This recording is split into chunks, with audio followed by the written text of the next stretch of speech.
أعوذ بالله من الشيطان الرجيم بسم الله الرحمن الرحيم الحمد لله رب العالمين الرحمن الرحيم مالك يوم الدين إياك نعبد وإياك نستعين اهدنا الصراط المستقيم صراط الذين أنعمت عليهم غير المغضوب عليهم ولا الضالين آمين.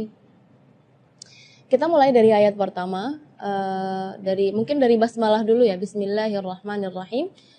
Dalam basmalah tersebut yang perlu kita perhatikan adalah mad-madnya. Jadi secara umum mad tabi'i itu 2 harakat. Jadi kita tidak boleh lebih dari itu. Contoh misalnya Bismillahirrahmanirrahim. Ini nada ini atau irama ini yang sudah familiar di Indonesia, justru di situ ada kesalahan. Kesalahannya di mana? Berlebihan dari segi madnya. Jadi bismillah itu kepanjangan. Ar-Rahman, Ar-Rahim. Itu Ar-Rahman terus bismillah juga di situ terlalu panjang. Seharusnya Bismillahirrahmanirrahim. Jadi dua harakat. Lanjut ke ayat pertama, Alhamdulillahirabbil alamin.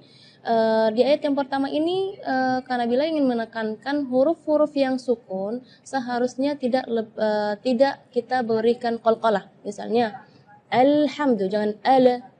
Nah, di situ seringkali karena bila melihat huruf-huruf yang seharusnya sukun, yang tidak ada qalqalahnya, malah diberi qalqalah atau dipaksa untuk dia memberi harakat. Jadi alhamdu. Contoh juga di ayat nanti yang ayat 6 ya kalau nggak salah, ana siratal ladzina an'amta. Itu sering kali huruf-huruf lam, nun atau ama ya. Itu tidak boleh menggetarkan atau diberi qalqalah karena huruf qalqalah ada 5, qaf, ta, ba, jim, dal. Ya, selain 5 huruf tersebut maka tidak boleh kita qalqalah ya. Jadi alhamdulillahi rabbil alamin.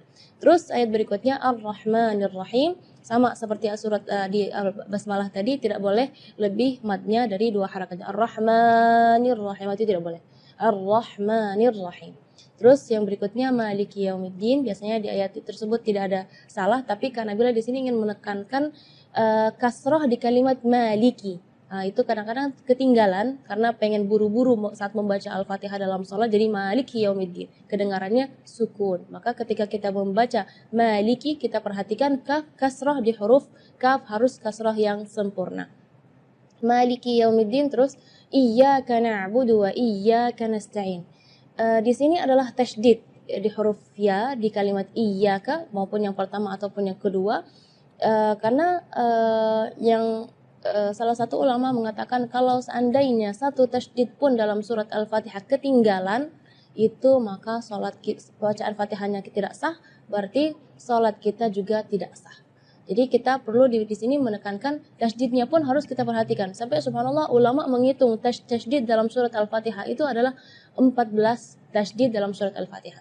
Iyyaka, jadi tekanan iya dengan iyaka. Kalau iyaka berarti tidak ada tasydidnya. Jadi iyyaka na'budu wa iyyaka nasta'in. Setelahnya adalah ayat ihdinas siratal mustaqim. Di sini makhraj huruf H yang ingin Kak Nabila tekankan, karena biasanya kalau kita mendengar imam-imam, janganpun imam-imam, mungkin kita sendiri ya ketika membaca ihdinas siratal mustaqim, baca H-nya keluarnya dari dada.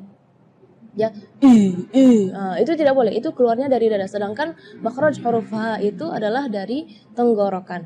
Jadi keluarnya tipis karena H itu termasuk huruf di antara 28 huruf hijaiyah yang paling lemah adalah huruf H.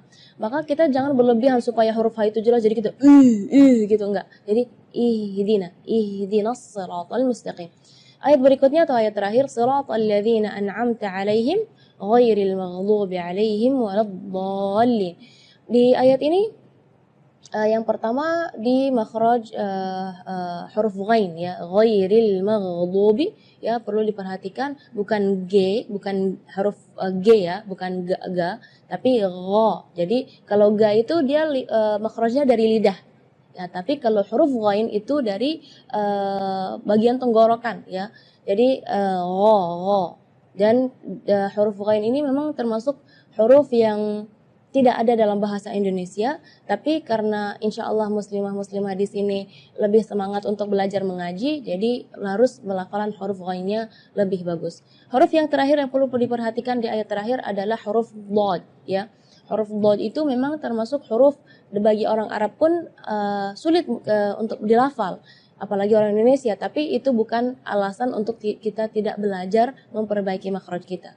Walau do ya, huruf dhad itu keluarnya dari pinggir lidah maupun yang kanan ataupun yang kiri atau dua-duanya. Dan memang ada yang mengatakan bahwa Rasulullah Shallallahu Alaihi Wasallam satu-satunya yang bisa melafalkan huruf dhad dengan baik. Itu bukan berarti kita tidak bisa, maka kita harus berusaha ya untuk melafalan kita, huruf-huruf kita sama seperti Rasulullah Shallallahu Alaihi Wasallam. Di kalimat ini juga waladhdallin yang perlu diperhatikan adalah madnya juga.